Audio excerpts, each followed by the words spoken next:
Good morning, rise and shine. Let's attack the day. Here's my question. A mum has sent me in a question saying, my kid's attitude is bad. He's 8 years old. What can I do? Okay, so I gave this some thought. It's such a powerful, negative statement, which was the first thing I saw. To sit there and be that mad that you say, my kid's attitude is bad. That's such a kind of concise attack. And that told me, the subtext of that told me that you're actually kind of really stressed out, okay? So I want you first to know, I'm here to help you. I'm here to give you some advice.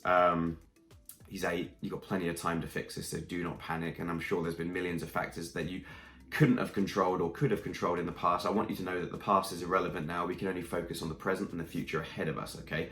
So whatever you did, you need to firstly forgive yourself as a parent for whatever happened in the past, because it's done. It's done. Beating yourself up over the past is never going to allow you to grow in the future, okay? So you have to look internally and work perhaps with a professional therapist if this is really deep, whatever it is, to actually overcome these kind of issues that you're beating yourself up over.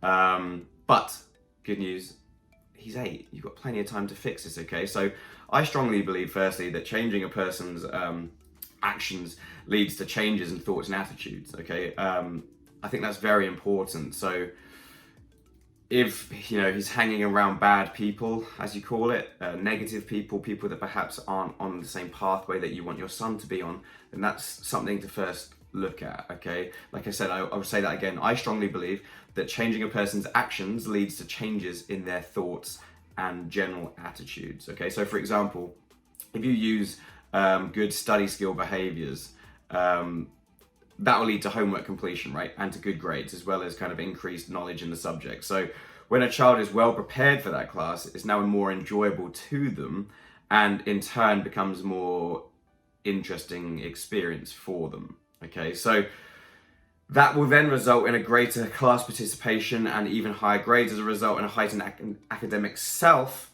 and in turn leads to more confidence, which develops feelings of a mastery, and then the subject an increased interest in that subject. I was hopping around my brain like a crazy person there. But if you heard that, replay it. What I'm saying is, if you can effectively change the actions of the person, you can lead to a new thought and attitude of the person. Right? You've heard these people talk about change your habits in 21 days and all this. But yeah, you can. It starts with a reset button, and it's not easy. It's not easy to hit that reset button. But if your kid's attitude is bad at 8 is relatively old. You'll hear me say that I think really you should be looking to kind of have a lot of these things under the belt by about 5. Now, of course, I'm not picking on you. I'm just saying in general, you want to try and establish those thought processes as early as you possibly can. Because otherwise you get bigger problems, right? It's like if you just keep band-aiding something, and you've got to eventually go to the doctor and get it sewn up, right? You can't just keep band-aiding it.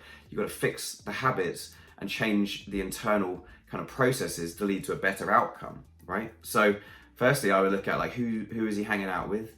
We don't want to always point the blame to external areas. It's very easy to always go, oh, it's because he's hanging out with this kid, that's why he's bad. My little Sam is a lovely bloke. He would never do this.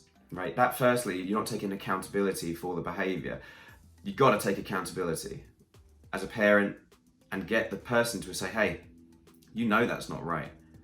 And it's about giving them that vision of where they're going.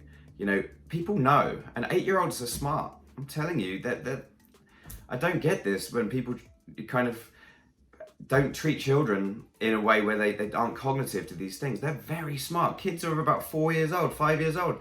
Get this, I've got a kid in my program. I had him at my camp at 3.5 because he was the most cognitive, switched on child I'd ever met. And he changed my whole life, because I went, wow, what am I doing talking to people this way or this way and that was the beginning of my 50,000 hours. Honestly, as a coach who's worked with children all over the world, from celebrities' kids to heads of industries' kids, all the way kind of down to just basic, I go to a playground and coach a soccer program kids. I've met thousands of them, and I tell you that they're 10 times smarter and switched on than you realize, which is why they're so able to kind of manipulate parents at home and hide behind, oh, but he's my kitty, I just love him. So my first thing I'd say to you would be, look at the external factors, sure. Then look at the internal factors and the environmental factors. Those are the three things I would look at, external, internal, and then the environment. So the environment would be like, what's he struggling with at home? Is there anything going on at home? His friendship groups, stuff like that. Internal, of course, is the biggest one. That's the kind of, if the fruit is bearing on the tree, what's the root cause? That's professional kind of psychologist. You want to kind of tap into that. That's what you want to look for that, if that is the issue. And then direct external could be just like, what's mum or dad doing to lead these behavioral changes? So hopefully that kind of advice has helped you. But like I said, I would speak to him, sit him down. You haven't told me whether you've even spoken to him. I would love to get a follow-up on this. Have you even spoken to your child, rather than just kind of slamming them? Oh, you got another detention? What did you do now? Right? We're attacking with questions. We're attacking with anger. We're not just getting to the thing of, hey, what's going on? I see like your grades have been going down a little bit. So don't worry about the grades right now. Just tell me, how can I help you? What's going on at school, or what's going on in your life? What can we do to work together to fix these issues, right? Connecting with people is everything.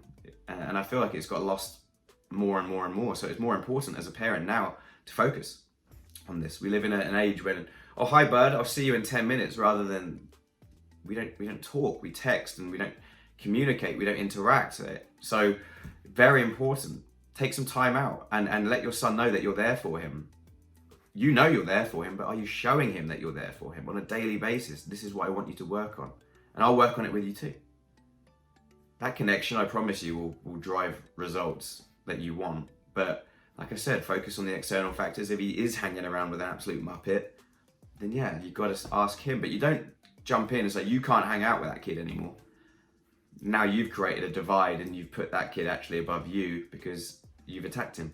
So we want to look at it and say, that guy, what do you think about that? Do you think that's kind of, is that working for you? Do you think that's like leading you to who you want to be? Like, because if your son genuinely is good, which I believe that people inherently are good, you just got to look at these factors and you just got to work through it with love and with communication, and you will get there. And like I said, if it's a deep issue, then go back to one of my previous videos where you just got to seek professional help, because you can have, and from my standpoint, like as a coach, we deal with the present and the future, whilst a psychologist, well, I'm trained in that too, but I didn't choose to do that with my life. But you can go sit and you can get done with the background and get to the kind of the root of that issue so you can move forwards, okay? So thank you for your question. I would have loved a little bit more fleshed out, but thank you so much. Please reach out to me on a DM, and I'm here to help you, okay? So thank you for watching.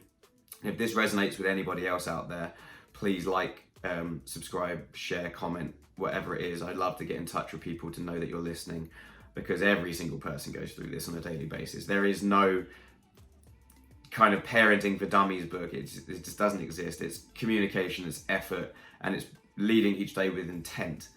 The intent to be the best that you can be as a mum or as a dad or as a child if you're watching this, right? We have to have intent, and we can have that purpose together. So thank you so much for watching, and I'll see you guys soon.